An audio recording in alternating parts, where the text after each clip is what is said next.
So recently when I was scrolling on Facebook, I stumbled across my friends who were having this epic adventure. And I'm thinking, wow, like this is amazing. And I'm following through it and I'm looking at all the things. And I had a lot of like conflicting thoughts in my head because there's the real like competitive go-getter part of me that it's going, oh my gosh, that'd be so much fun. I really want to go do that. I bet it'll be really hard, but I bet it'll be so fantastic. Then there's the other part of me that had this weird like guilt factor where I'm thinking, I don't know, could I leave and go do all of this? Like, what's everybody going to do at home? Who's going to feed my dog? What if the kids need something? Like, can I step away out of life and go on an adventure for such a long period of time? And then I sat there going, well, what the hell? Am I only doing this because I'm a female and I'm thinking this way? Like, would my husband be torturing himself with all of the ifs, buts, maybes? I don't know. It's just funny. Do we have a double standard when it comes to going on big adventures and doing things? Maybe we do, maybe we don't. I'm not sure.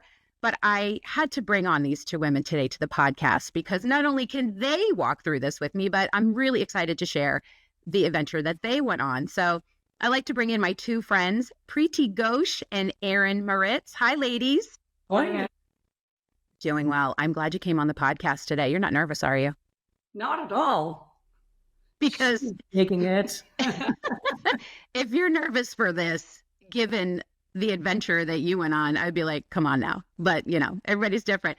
Okay, so what we're talking about is these two amazing women. They climbed to Everest Base Camp. Now, I know a lot of people have done it, but everybody has a unique experience. But as I was talking about from like my perspective when I was going through your Facebook, looking at all your posts, which are so funny and at times so very different.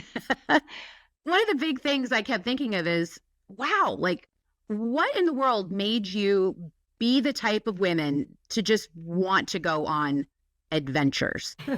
Well, for me, it's having a friend like Preeti and a husband like my husband who likes adventure. I don't think I ever really, I don't think I would have gone otherwise. But that's what initially got me like going on adventures like this. And I think for me, growing up, my dad, like I call myself a defense brat. I'm from the army. My background's completely army defense. So my dad and mom challenged me all through my growing years. And I feel like pushing my limits, giving myself a challenge drives me. It just thrills me. And I want to teach my girls tomorrow, like, look, being a mom doesn't make you not do what you want to do in life, right? You want to be able to teach them and show them I can run it all. And I want them to be the same independent women as they grow up. So I think that is a huge driving factor. And again, like she said, Troy, I'm changing my answer. But of course, I have to give it to my husband too. Like you said about the typical stereotype, right? He's a huge support. Without him, again, this wouldn't be possible. Again, I give in when I'm here and I do my bit so he can get his time away from work. And I think he respects, what challenges me and what drives me and what is my happy space. And he gives me that time and I'm able to do it. So what constitutes an adventure? I mean, people have all different types of definitions of what that means. So to you, what is something you want to do where you're like, that is the adventure I want to go on? So normally my idea of adventure, because I'm not necessarily your outside person, I like to walk my dogs. That can be an adventure every single morning and afternoon, depending on what trucks are in the neighborhood. You never know. Outside of that, I've become quite fond of running trips, trail running trips, where we've got my husband and I have gotten to go to like Patagonia and New Zealand. Those have been incredible and eye-opening and changed what I considered an actual adventure, even though I like to spend most of my life in my home, in my kitchen, like 90% of it.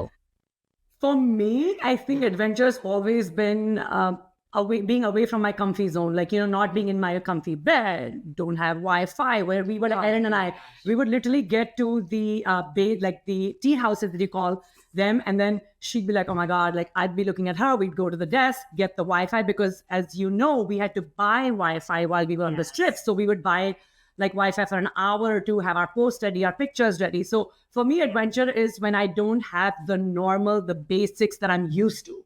Like, bathrooms, dare to talk about them. Oh my gosh. Hot water. Yes. Very cool things. Exactly. So many. Yes. So that is an adventure. Everything that is a stair. that So adventure is what is pushing you out of your comfort zone. Adventure is teaching you that while you like the things that are provided to you at home, you really do enjoy pushing yourself and learning that you can live without them. Having said that, we also have questioned many times, is this really what we signed up for? Did we really want to do this? Like, why are we here? I usually save those questions for Troy when no one else is around. Why am I here? Those are usually and then I get a beach vacation promised out of it at like some point. So I heard that, by the way. That is true. I heard that. But you know what? She's like a hero. Like, she really, I mean, as I say again, I had the background living back in India, born and raised in India, having the exposure to the environment, to the living conditions, to what to expect, kind of. And for her to go from nothing known to making the most of this trip. And I know that she says she's scarred a little bit in the nicest of ways. And she says it's the best scar she's ever got. You agree? And she's already signed up for her next one with me. Yep. Yeah. Wow. That dust has hardly settled. And I don't let it settle. I don't let it settle. That's the she does. She gets me like while I'm still like discombobulated. Like I'm still like not with it completely. Where you can get me to agree to just about anything. Yeah. So yeah. Preeti is that last piece of candy or that other thing when you're waiting at the checkout. That's Preeti. Exactly. Right. So actually, go ahead. Go ahead. Talking about candy, we had some bribing days. So there were a couple of days when all of us had our days. Like there was a day I didn't feel great because of the altitude, like the altitude height and stuff. So you aren't your 100% every day because between all the walking and the exhaustion and your food changes, all that stuff, right? So we all need pick-me-ups. And I think that's what I learned from this trip. We all picked each other up every single day we needed. So there were days she helped me through. Troy helped me through. There were days I was like, oh, I think Erin would benefit from a Snicker. And I learned for a Snickers bar. She loves a Snickers bar. So there were times I would see a Snicker bar, I'd buy it. And after lunch, I'd be like, Erin, I just thought of this for you. And she had the biggest smile with a Snicker bar. Yeah. So, well, there's commercials. I mean, you're not yourself. I would tell you how to Snickers. So God only knows what Erin looked like in that moment before she took a bite. Vicious Betty White, man. Vicious Betty White. So, we laugh about this. We talk about the challenges of doing these things. But, back to what I was saying, when we think about it as women, and I definitely have done this. I put up a roadblock. It's not always a fear, but it's I shouldn't do that. And if I'm to be completely honest, I have this reversion to, I revert back to, well, my mom wouldn't have done something like that. I should be home. And what if I should take care of that? That should be. Everything is like a should clause about what should happen.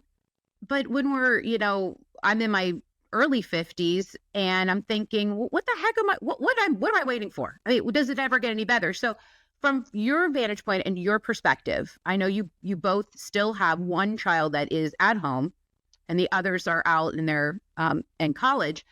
But did you ever feel that push-pull of the shoulda, I should be? Did any of that come into play when you're thinking about all of, going on the adventure? Yeah, absolutely. My gosh, it leads to so at this point in mine and my husband's life, Troy's life, we're in a different season than we were when the kids were small. Okay. We still made an effort to go away together, but they were like a weekend trip that we would go on. It wouldn't be for 5 days a week. We've always found it important to do stuff together so that we're okay for our kids. That's always been the priority.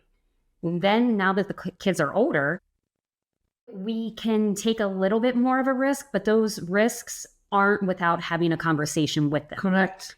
We're at we don't want to live small. We want to get out and do stuff.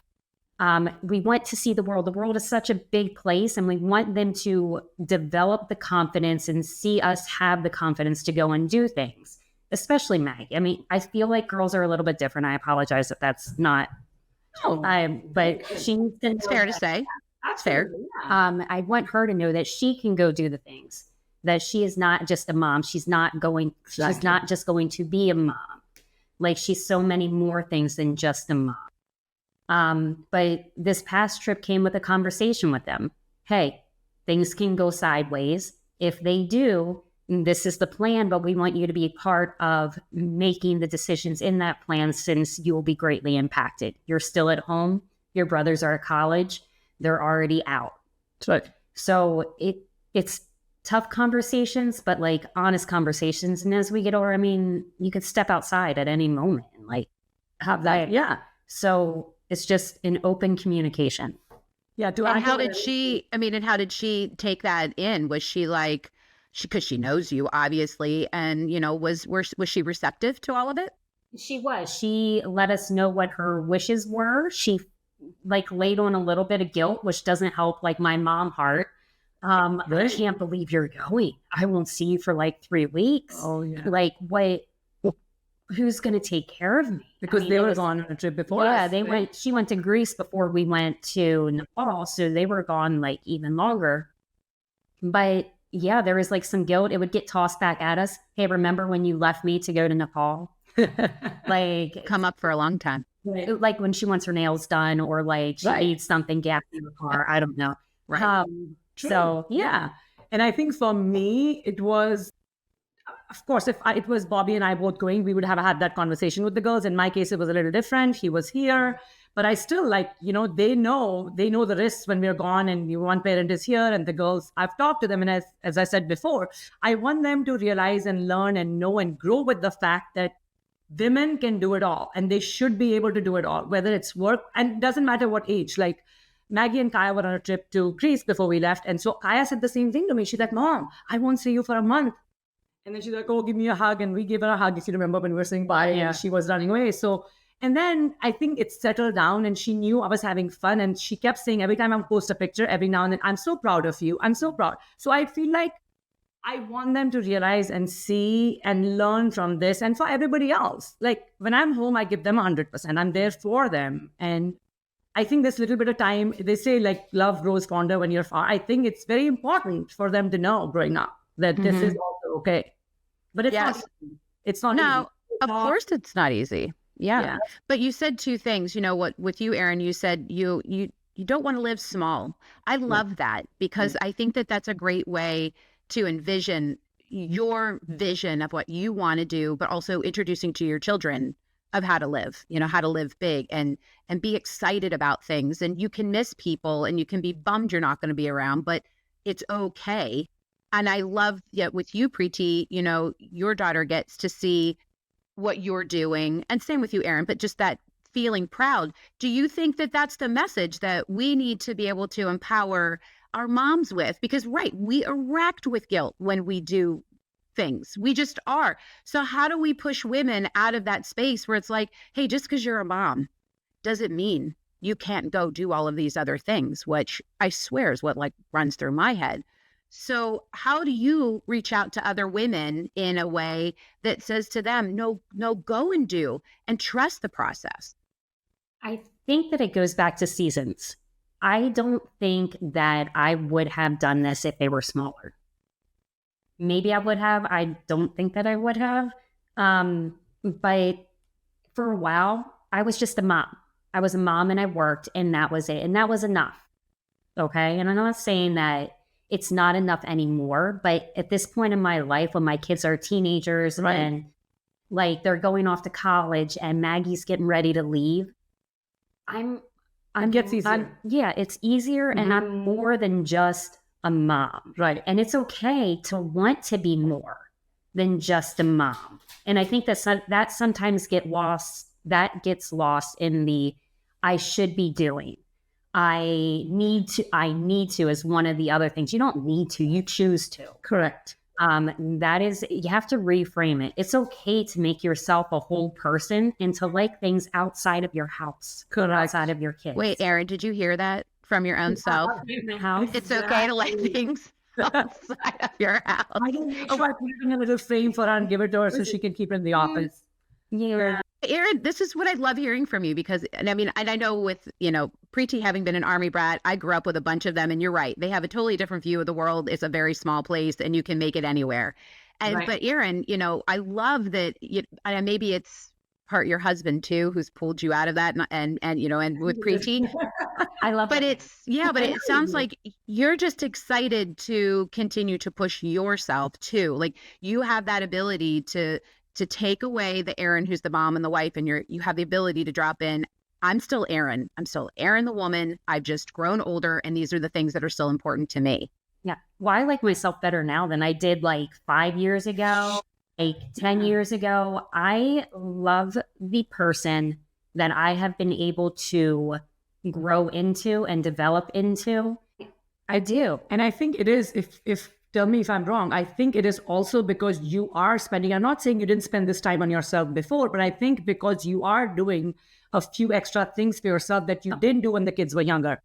Going back to the same trip, like, if I had to do Everest Base Camp 14 years ago. So my twin sister, who is crazier than I am, she did Everest Base Camp 14 years ago and asked me for it. Like, because we do all these trips together. And that time my kids were younger. Both Amaya and Kaya were younger. And could I have gone? Probably yes.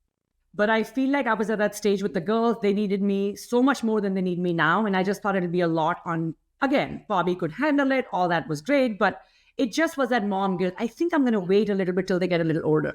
Same thing with work. I was blessed. I was home till they went to middle school and then I went back to work, So similar situation. I do agree with you saying phases of life. And I think we're at that phase. We can have a discussion with the girls. They are more independent. They are, they understand better and it's easier for us to do than it was like 10 years ago.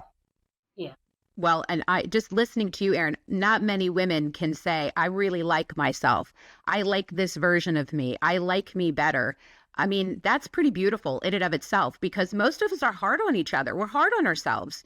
We're still searching for something else, or it's I'm going to feel so much better when I get to this. I'm going to, be proud of myself when I hit this level.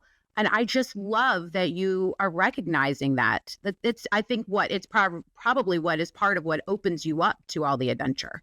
Yeah. I'm a very big believer in loving yourself where you're at, supporting yourself where you're at. Absolutely. My journey started like almost 5 years ago. I mean, I don't know if you want this information or not. I don't know. Spill it. Spill the tea. I'll tell you. Like almost 5 years ago, my husband and I, we stopped drinking. And at that point, my anxiety that I used to have for whatever reason, I wasn't enough for whatever reason. Like there's all this chatter in my head. Right. Like that all went away. It's amazing. Just because we decided one morning that we're done.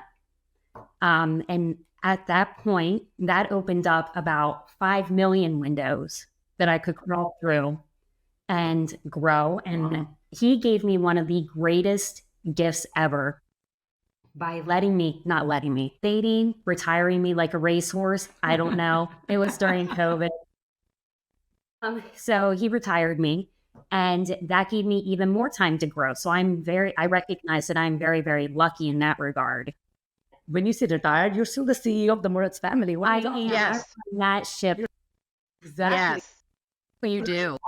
We do a fantastic. Yeah. I'm a very Yes, you are. And you make some mean desserts too. I'm here to say. love him so much. I know. And Preeti, one thing I've always known about you is you've always had the big and boldness to you. It's always been there. So my question is, like, do you feel like sometimes you need to rein it in? Like, is it too out there, or are you just babies? Erin's like, no, But do you know what I'm saying? Like, are you like it's so out there, I need to rein it in? I totally get what you're saying. So my thing is go big or go home. And I tell myself, like, she said it's so in love with her. And I can tell she is, because she's fabulous in what she does. And they say you want a travel buddy. She's my best travel buddy. But going back to me, I feel like if I'm not busy, I lose it. Like I have to be always constantly busy and aiming for something or the next or looking. That's just me. And I feel like I feel the fittest right now than I've ever. And I think every year I've gotten, and I guess it's because I'm challenging myself more, and it fills my soul. Having said that, at this point, if I'm able to do it, I keep telling myself, I want to wake up every morning saying, I made the most of this day and I want to make the most of tomorrow, because mostly who's seeing tomorrow? I will say that one of my most favorite things about Preeti is that she has never met a stranger.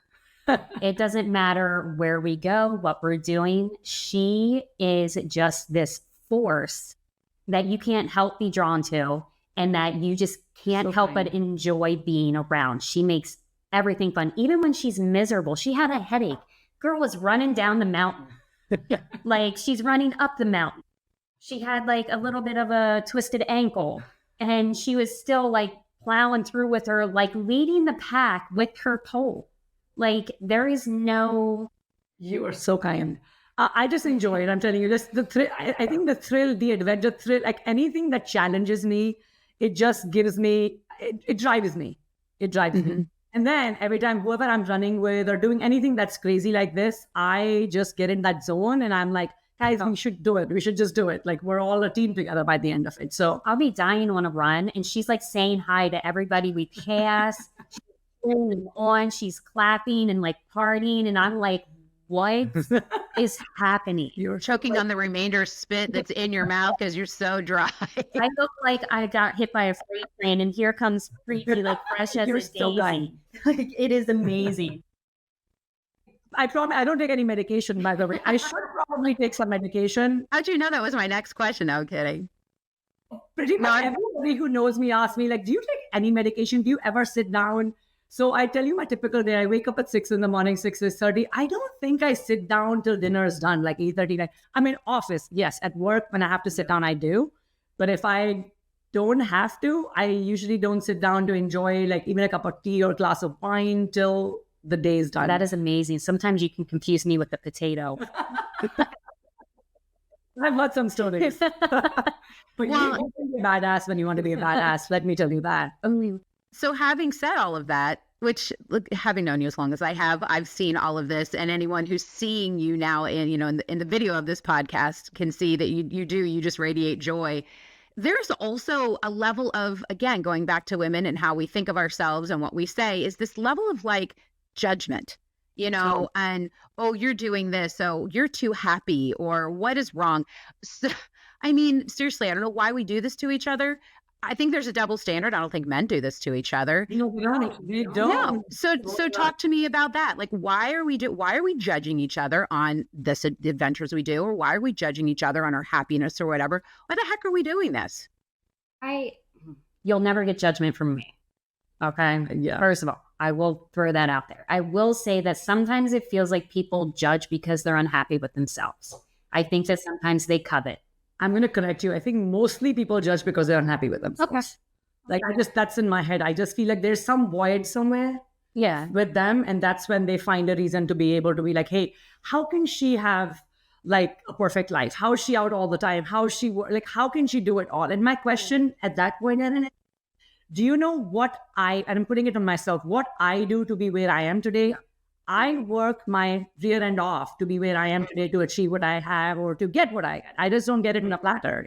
I left my family 25 years ago. I built a home here. This is my family. I literally truly call this my family, So it wasn't easy for me either, but I chose to live here. I chose this and I choose happiness. And That's the key word. You choose. that's correct. Choose Yeah. to. Yeah. It's not, this is happening to me. It's I'm choosing to have this mindset. And I know that having that mindset is sometimes very difficult. But I think it really is. Like, life is not perfect. It's sometimes messy and it's uncomfortable. And sometimes it downright stinks and it's hard. But you can still, just because it's hard doesn't mean that it's not joyful or there's not moments of like joy or happiness or positive things to like pull from that. And I think that sometimes, women for a very long time have been pitted against each other and made to compete with each other. And I don't think we're quite out of that. I think we're turning corners, but I think that it's still sometimes very, very. Yeah, competition is a big part. I think in women, I guess it's like, how you say guys don't have it, women do. So maybe it's in our sex. So I don't know what it is, but I feel like we do always have this thing of like, I won't even say one-upmanship, but like, hey, like, why is she doing this? Or how can she do this? I can't do this. Or the competitiveness, like why I don't have an answer to. But I think there is a lot to say about if you're not happy and searching for something within, then you're looking at the others and like, oh, how does she do this? Or why does she do this? Like, there has to be a reason why this comes on. Yeah, I agree 100%. People look at you like, oh, you're being so selfish if you're doing so much for you, It's so annoying. And I just feel like there's a double standard. I love that the two of you are so open to talk about the fact that it exists, but that you're here to squash it. You're like, listen, look what we're doing. And you are you're totally different women. You really are. I mean, the two of you have different types of personalities. You go about simple daily things very differently, but you have a common goal and theme of your life and what you want to get out of it. And you lift each other up. That to me is what being such a good friend and in this, like support womanhood space is what it's all about. And as I said again, it's so hard to find a friend like this at this age in life. Like, I mean, we became closer friends in the last 3-4 years since we've been traveling together. Yeah. But I remember when first I left for Berlin with her for the race, I knew then that she was so like, this was it for me. Yes. And it's to a point like, when she's having a bad day or she is not in the mood or something's wrong with her, vice versa, we respect each other, we lift each other, and we know to give each other space. Yeah. And like she said, we begin with saying this. I say to myself first, I'm not perfect. No one's perfect. We love each other for who we are, who they are, not for what they can be or what you want them to be or yourself to be. And that is huge. And she gives me Snickers bars. Yes. And you get me the jalapeno. Okay. Oh, yes, that's right. That's right. And I give her all of my wasabi and onions. That sounds like, again, you're two totally different. The sweet and the salty and savory. Yes. So funny. Okay. So, we tackled kind of the hard parts and the things that women don't always want to talk about with each other. We try to smooth everything over and make things sound, wonderful and lovely. But all of this conversation really leads up to also talking about this amazing adventure, because going to Everest Base Camp is like, not for the faint of heart. And so although there's been people who might even be listening to this podcast who have done it, I still think we should share about what it meant to get there. Like I can't really wrap my head around it. What it takes to just get on the plane and I don't know. I can't understand it. I followed it on your Facebook post and I was like, they're going here, they're going where, they're going in a tiny, what are they getting in the helicopter? Oh, just when the weather is right. Like I was blown away by the whole experience. So talk to us if anybody's ever interested in doing Everest Base Camp, go ahead, sell it to them, ladies. It's still a little fresh for me. I'm still at that point where I'm like decompressing. It takes me a while after something like this. I go through stages of whether or not I can recommend it. Right now, I'm still in the yeah, absolutely. So great adventure, incredibly difficult, and we were in fairly good shape. Yeah, but yeah. I mean, every day, the high altitude and the hiking and the steps that were the size of my entire body. I mean, There's a lot. Yeah, it was very, very difficult, but it was also some of the most rewarding views and people and just experiences that I've ever had in my entire life. Nepali people are the kindest, most generous, like humble, like happy. Yes. Happy people. Yes. Like just, I cannot say enough. The actual physical environment, I mean, it's gorgeous. Everywhere you look, it's even prettier than the last place you looked, if that's even possible. Right. There's a lot of yaks. I was going to ask about yaks in a little bit. Yak soup, yak whatever. Yak steak. Yak steak. I haven't tried yak steak. So for me, I think, like she said, it is not an easy trek. You have to put your mind and heart to it. You do need a little training, but I feel like once you get there, like Erin said, every day became difficult. Like the hikes, the climb, the terrain, the altitude, the environment, the food. And when I say food, I'm not saying food was bad. Food was excellent. It was great. It was Nepali food. It was like simple, what they live on. But we're not used to that, right? So the body's getting used to everything else. Right. The food. So every day was a challenge, and every day we woke up and looked. Like I remember even the first day when we were in Namche Bazaar, I opened my window and I saw this beautiful mountain view, and you guys were next to us. Yeah. And I'm like, dude, I would do this. Like this view, it's worth it. It's worth it for the view. But this was like when we were just starting our trek. And then every day it got challenging, but I thought like it was humbling because when you looked on the trek, the people around you, everybody had the same goal. everybody had the same journey. They all wanted to see Everest Base Camp. We all were going together. Like, everybody was in different space. They were a different journey of their life. Like, they were in different spaces, but the goal was the same, Everest Base Camp. And we all got passed by those porters carrying those loads. Like That's unreal. Yeah. That was so. And then all the dogs, like there were so many dogs on the way. She's a dog whisperer. She was feeding them biscuits. It would have been me. I want to find all the dogs. Like, she was everywhere. Yeah. Amazing. Yeah. Dog whisperer. But I think, just quick question. So as I'm thinking about this, I'm like, okay, jet lag as is one thing, right? And you're in another country. That's a whole other thing. You're eating food. I think about this when I think about my body and what I eat on vacation, what I eat outside of my norm. And I'm just doing a regular thing. I've got an actual bed, and, warm environment. I don't know. I probably have a better, housing situation and toilet situation and all the situations. I'm just thinking though, like the challenge would be like your body is going through so many changes simultaneously with the environment, with the food, with being tired, and you have to keep moving on. Is that an accurate assessment? Like, how in the world do you keep adjusting all of the time? As far as jet lag, Troy and I stopped in Dubai on the front end on the way there. So that kind of helped us. We hit the ground running once we hit Dubai. So we weren't really tired when we hit Nepal. We had a couple of days in Nepal, like 2 days. Yeah, 2 days, yeah.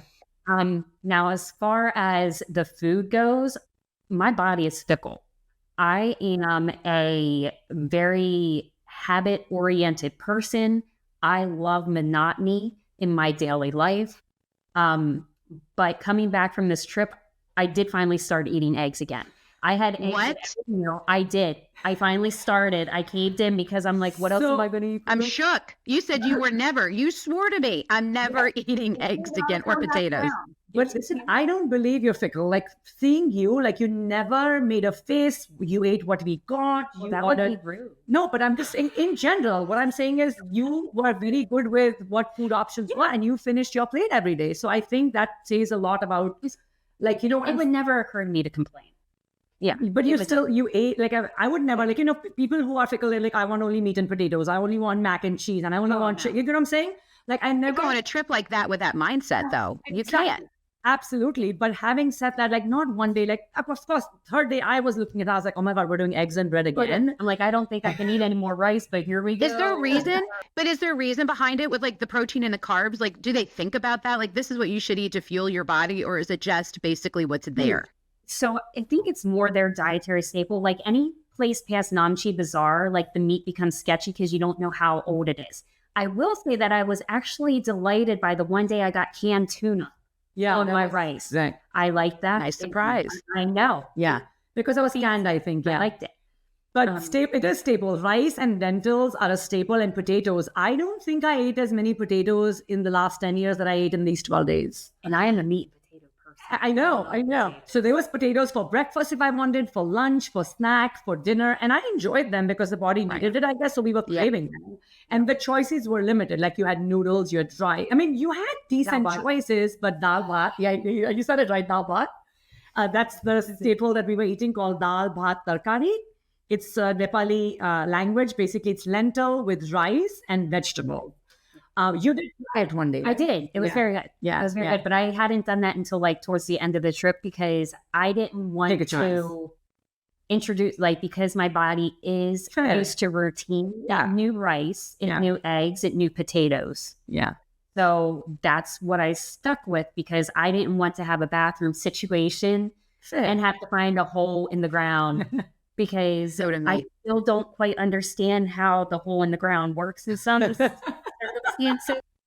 And it scares me. I know, I believe that.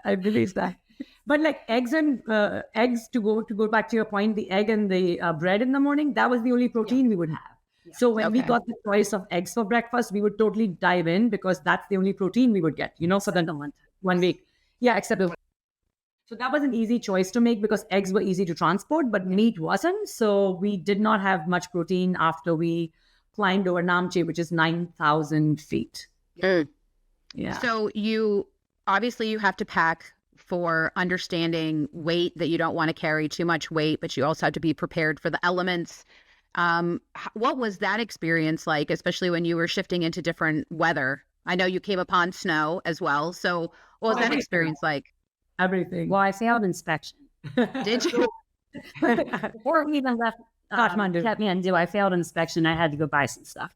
You had to go buy stuff? Oh, you didn't have the right things. Okay. Yeah, I didn't have enough pants. Okay. Although I sweated my butt off every day, I think I would have been fine. With the pants you had. Yeah, but at that point when the trek leader, who was it? One of the Sherpas. Yeah.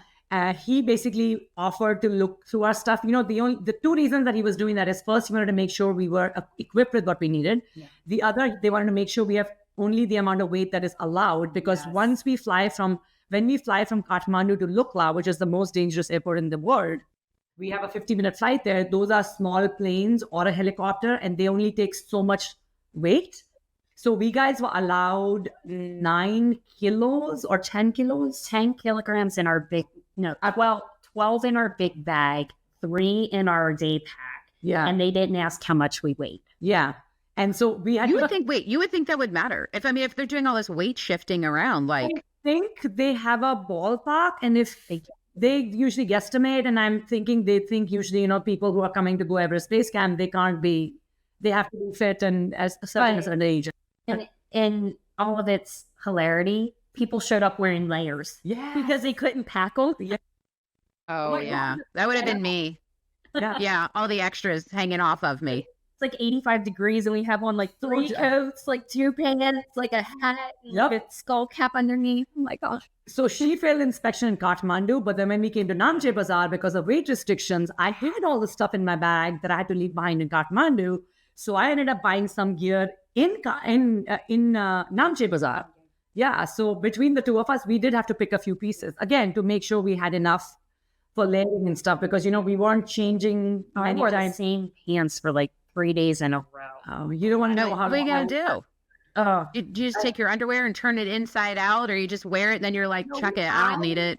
I refused to not pack enough underwear for each day. Yeah, I did that too. Yeah, I packed underwear for each day. New underwear. Yeah. Like, now I got because I don't know what my deal was up there. Like, every time I went to the bathroom, I'm like, don't pee your pants. Don't dribble. Like my underwear. Right. Because of all the water we were drinking. Remember, we were supposed to have a minimum of 4 liters every day. And the trek leader and the Sherpas would make sure, they would check in with us. We would actually break and stop on our hikes, every hour or so. Okay, it's drink time. It's drink time. They would make sure. That much. That makes sense. Yeah. So I think that let us do it. But yeah, my undershirt, I had one undershirt, a thermal on for 6 days. Yeah. And then I kept layering on top of that. There was no way it was too cold. And I got comfortable, and it was okay. We would just basically take our boots off, and in the night, get under our sleeping bags, and that's it. There were times I had a hood on in the night. I slept in my sleeping bag every single night. Yeah. All you could see was this. Mm-hmm. That makes sense. That's why I would have felt the same way. Yeah. That's all you could see. So you talked about the most dangerous airport. Is that the time whenever you go into Everest Base Camp? Where is that point where you hit that? Is that after? That's at the very beginning of the trek when we leave. Okay. And they put you on this little baby plane and fly you into Lukla. And it's 1,700, it's 1,700 feet. Correct. It's very, very short. I don't remember the distance. And it's uphill. So that you hit it and right.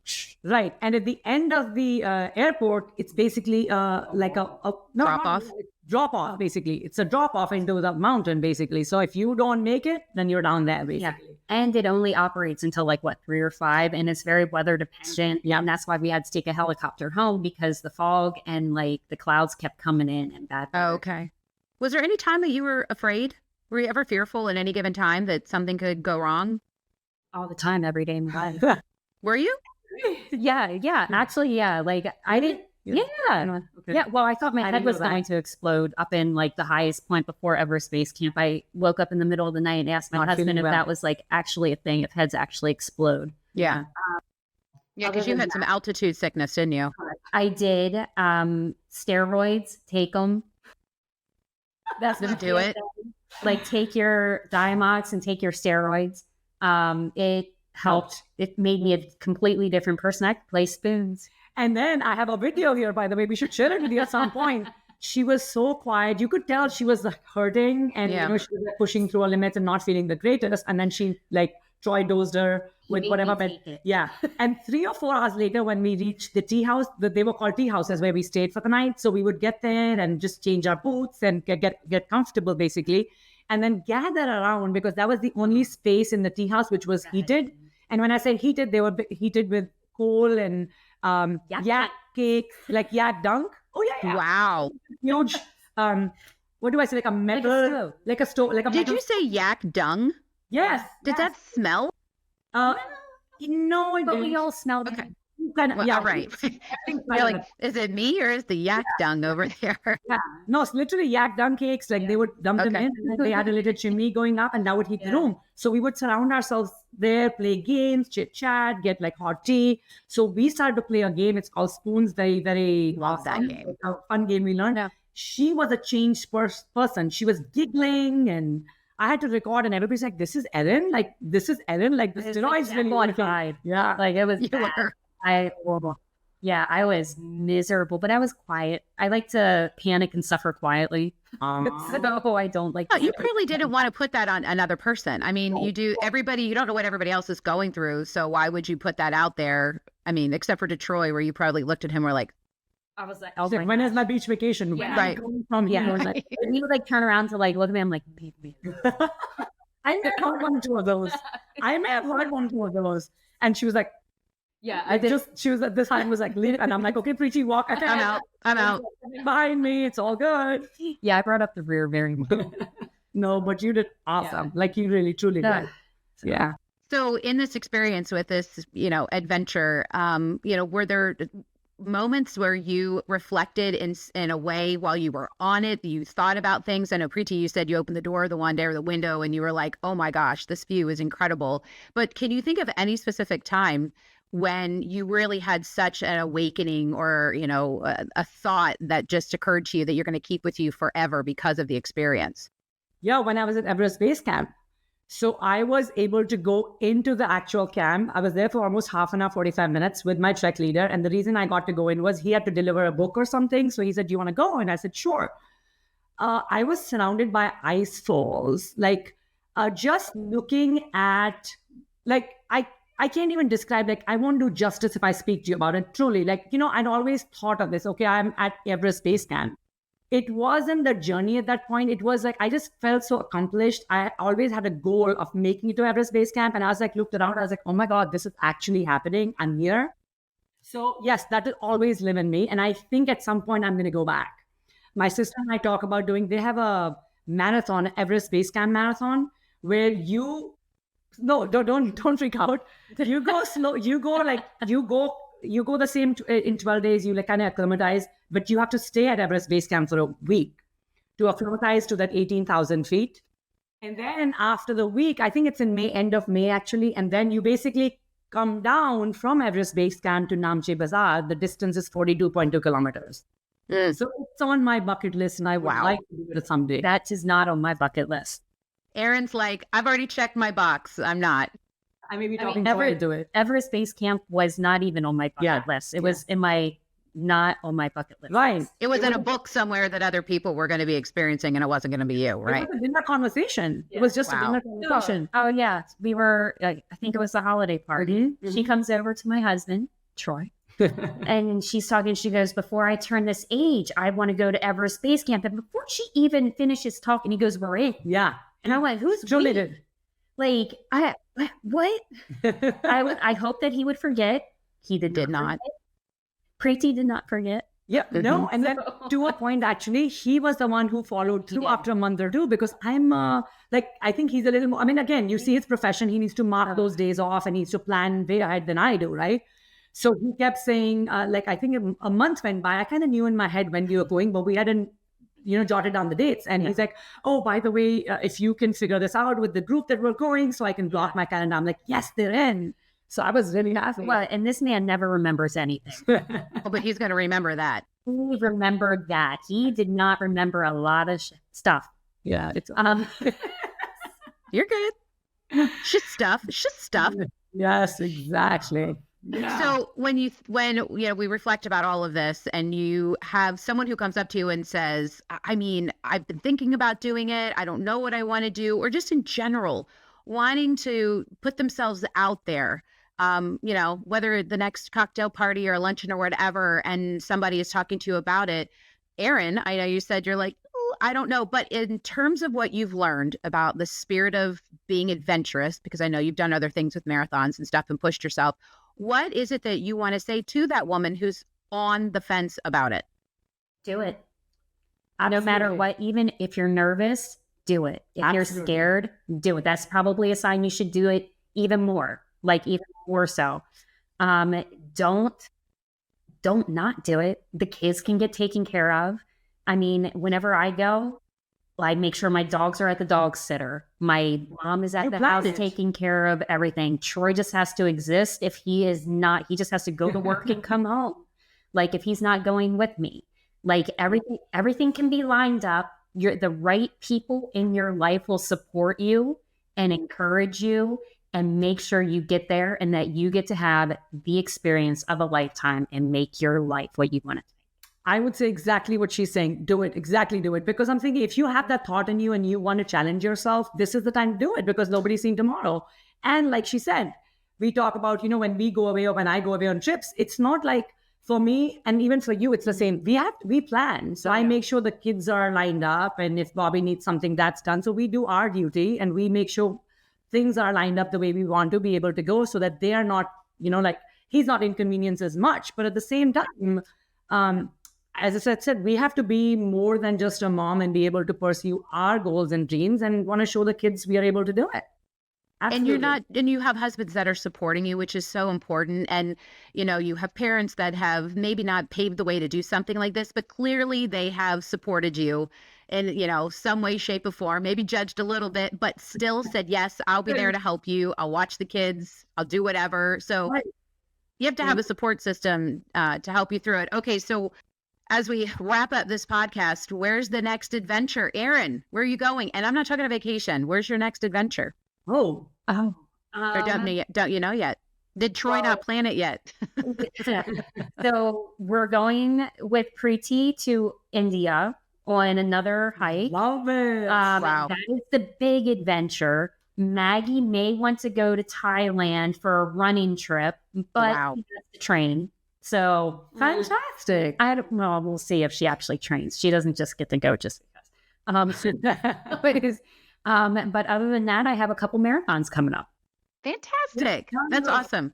Yeah. What about you, Preeti? What are you doing? Yeah, so my big one's next September, Marka Valley. So there's a valley in a city, basically called Ladakh in India. So we're looking at doing a 1 week trek hiking basically. And I think it's the same, a little over, it's about 18,000 feet. But before that, the same month in September, they do have a half marathon, a full marathon, and it's called Khardungla Challenge, which is 72 kilometers. So depending on how well I can train and what I can do, definitely a half. I'm in for a half today. Maybe I'll change to a full, but Preeti keeps telling me that we should do the 72 kilometers. So we don't know. You girls are amazing. And I am so proud to call you my friends. And I love that I get inspired by what you're doing and I get excited about the adventures you're going on. And I'm going to do something at some point. I don't know. Maybe, outside the podcast here, I will pick your brain on something that I should do. But I will say something I've always wanted to do was do heli skiing because I love to ski. So I haven't done that yet. And I think that is one of the things on my own bucket list. So I think I've become inspired by you all with this podcast. I want to tell you that we're inspired by you too. Like you do a whole lot around here. We see you on social media, the work you do for so many causes. So we want to appreciate what you do as well. Right? Oh, you're sweet. Yeah. You're sweet. Well, I think collectively, the three of us today, I think we put some good stuff out there. And to the women and even the men who are listening, broaden your horizons, go do the things you're afraid to do, challenge yourself. I mean, look at this. I think there's so much potential. I think it is really good for our kids to see it and our parents to see it. How proud are they to look back and go, wow, look at what my kids are doing. So I think this was a really good podcast today. It wasn't just about, making it to Everest Base Camp. It's about making something of your life and doing things that are extraordinary and really, really really special. So I really appreciate the both of you being on today. Thank you. Our pleasure. Thank you. Okay, we're good. Okay. Well, Oh my gosh, you guys, that was so good. Okay, I'm going to stop the recording.